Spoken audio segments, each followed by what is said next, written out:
Let's look at my comments. How about a guide for kiting? I don't know how to kite, so I lose HP really fast. How about a guide for kiting? Hey everyone! This is going to be my guide about kiting. So I'm going to show you the basics of how to kite things and how to kite some of the more basic enemies and then maybe some of the little harder enemies. I'm not going to show every way to kill any enemies, I'm just going to show how to kite and how not to kite. So this is going to only be for beginner players, because if you're more advanced in surviving long, you should probably know how to kite by now, but anyone can watch this. I mean, it's just a video, so might as well enjoy it. So I'm going to just start a new world, and then what I'll do is I'll use spawn commands to spawn things in so I can just show you about kiting. Alright, let's get it started.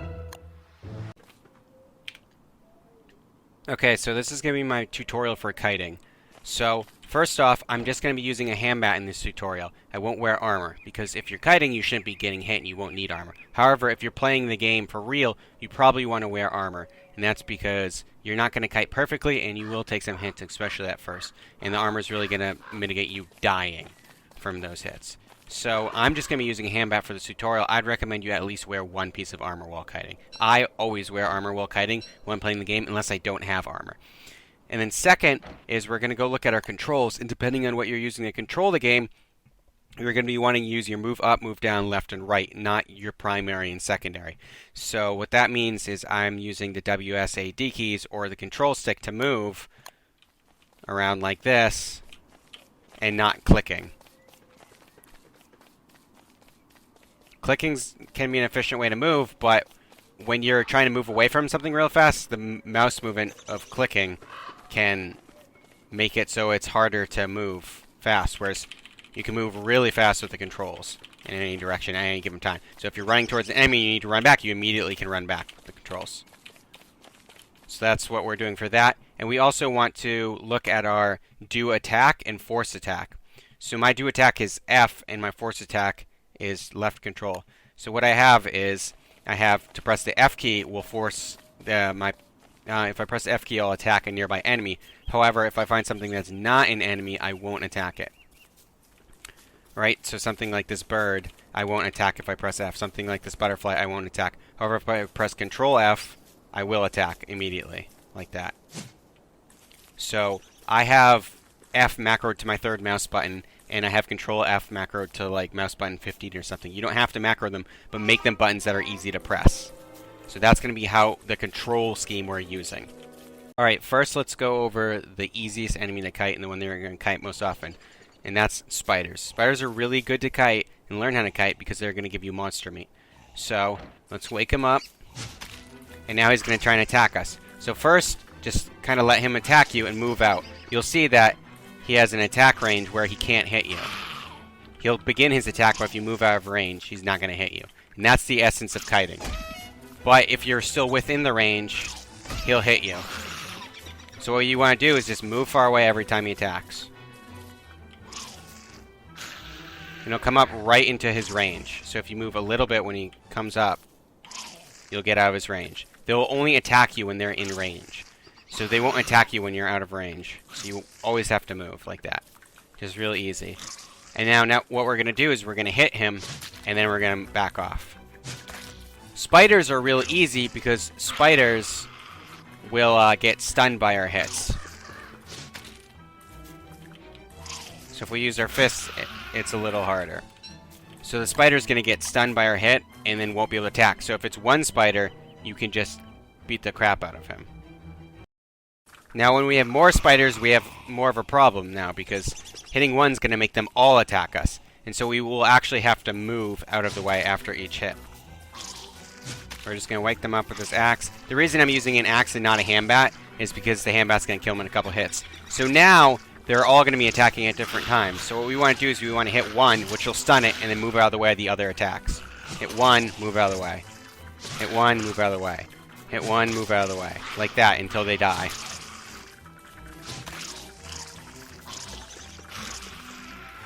We want them to be kind of in a line like this, so we have more time to hit. And if we get one by itself, we can hit it multiple times. This is how you kite a group of spiders. And I advise you using the WSD controls, because if you go to hit and you notice one of them's coming for you, you can immediately turn around like that. And also, while you're hitting, you're holding the key to run away. See, like, you can get hit like that. So while I'm hitting, I'm holding the key to run in the opposite direction. And then when you get down to 1, you can just sit here and hit him because he won't be able to hit you. So that's spiders. Spiders are real easy, but it gets a little harder when there's a lot more spiders. So let's see that. Alright. Now I'm going to wake these spiders up, and we're going to do it with 15 spiders. So the amount of spiders shouldn't matter if you're kiting correctly. I should be able to kill all these spiders without taking any damage.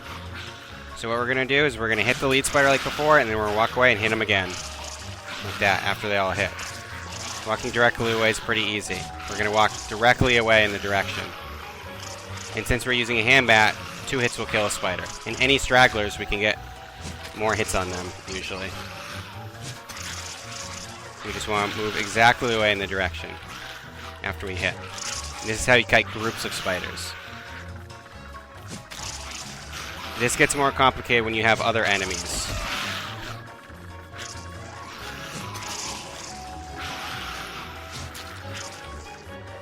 It's important you keep them in a line, because if they group up like they did before, they'll be able to hit you. So these might be able to hit me. Now that they're behind this spider, they won't be able to. These two might be able to hit me. Now that they're in line, they won't be able to.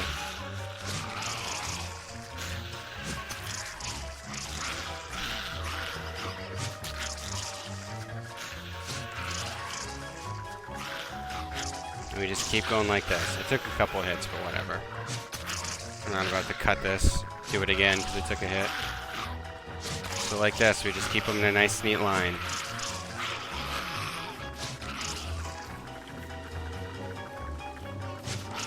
And move immediately away. While you're hitting, you're holding the key to move away. And then we kill the last couple. So, okay, so now we have some enemies where you can hit multiple times before they hit you, and we won't stun lock them, so we can't just continually hit them. So we're going to start by attacking its B-flow and moving immediately out of the way. Now, what we can see is his attack range is very short, so if we just constantly run away from him, he'll try and get right up to get in his attack range, and he'll try and hit us. But if we're moving, we'll just get right out of his attack range. So now, for these enemies, you need to know how many hits you can get in before you have to back away. There's an ideal number of hits, and that'll change depending on how fast you're moving. If you're playing Wolf Cane, or you're switching out a walking cane real fast, or playing WX while you're overcharged, you can get more hits in sometimes. So at B-Flow, you can get 5 hits in normally. When you're starting to practice, you can go for less hits. That's completely fine. Alright, so we're going to hit him 5 times, and then move away. And you can count them. And it depends on how fast you get in and how fast you get out. Because if you don't get back in fast enough to hit them again, you will have to get less hits. So every mob has an attack period, and that's how often they're going to attack. And you have a certain amount of time. So you have to get right out of their range and right back in their range to get maximum hits. Alright, now let's talk about something more like a boss monster. These monsters are going to be important to kite, because if you don't, they will do massive damage to you. And they can kill you very fast. So, for these monsters, we once again want to practice getting right out of their range. Let him swing at us and then move out of the way. And then we're going to practice hitting him the appropriate amount of times. So he has a wider hit, so we want to hit him and then come right back in. And we can do 3 easily. We can actually do 4. Like that. It's a little harder. And if you're lagging, I'd recommend going for 3. And now something like the tree guard is going to have a lot of life. So we want to make sure we kite him really well. And we want to also wear armor when we're doing this, because mistakes can be deadly.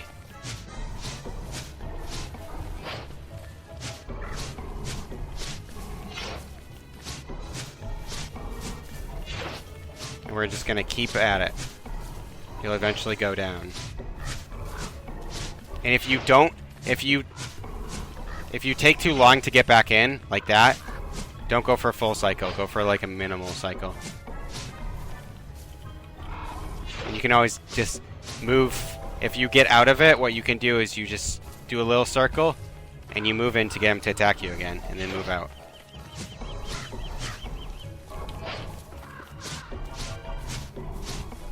And they'll go down eventually. It becomes much more difficult when you have multiple big enemies because they're wide reach and because they're attack. But they can be kited. One of the best ways to do that is to try and stack them in a line like you did with the spiders, so that way only one's swinging at you at once. Alright, now let's go over hounds. Hounds are a really common one because we're going to get them in hounds attack. The thing about hounds is they're fast when running towards you, and they have a really short attack period of their bite. And it has a decent range. So they're a little difficult to kite. So what we're going to do is we're going to get 2 hits on them after moving out. And then we're going to move away again. But they're going to run right up to us again after that 2 hits. So don't be afraid to just run away if you think you're not going to get it. Alright. And now we're going to do multiple hounds. Alright, so multiple hounds is going to be one of those ones that's really difficult. But it's going to happen if you have hound mounts. So what I recommend is running away until you can get them in a line. Or get one soloed like this. And you definitely want to use the best weapon you can. Because some of them will stop to bark. That'll give you a chance to hit some of them with impunity. You don't want to attack when the group's biting for you. Because they'll alternatively attack, and they will get you. So you want to wait till you got one soloed out and just hammer on him. Like that. And I do just one attack when I'm doing multiple. Like that. And you can move in close to get him to attack. And the pigs just got some of these. And you cannot stun lock hounds. Alright? And our pig fellow just, you know, took some hounds for us, but he's gonna die.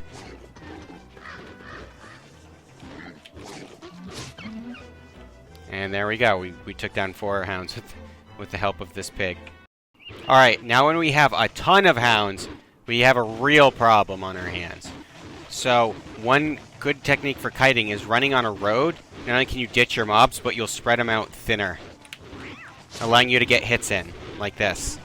Because you'll be moving faster, so you'll be moving farther away during each attack period. And you can also ditch your mobs if you do this right. And we can get hits in like that.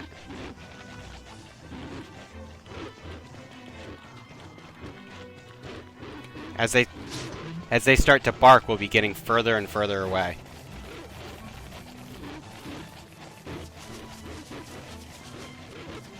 And we can take hits when they're spaced out enough. Man, that armor would be nice right now, but we're kiting. So we get a hit in, and then we back off. And this can take a lot longer, but it's way less risky, and eventually you'll start to thin them out. And as you thin them out, it'll be easier.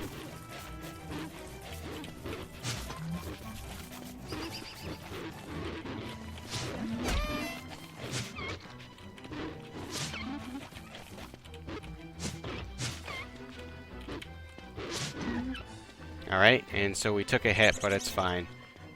And we can just follow the road back in case we lost any, and we'd be able to kill them as well.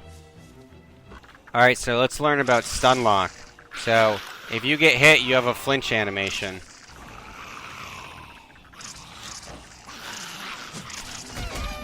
Alright, so we're going to put this armor on and go slow, and now we're going to get hit.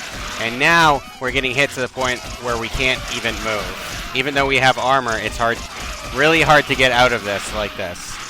Alright? So that's why you don't want to be getting hit by a big group at once.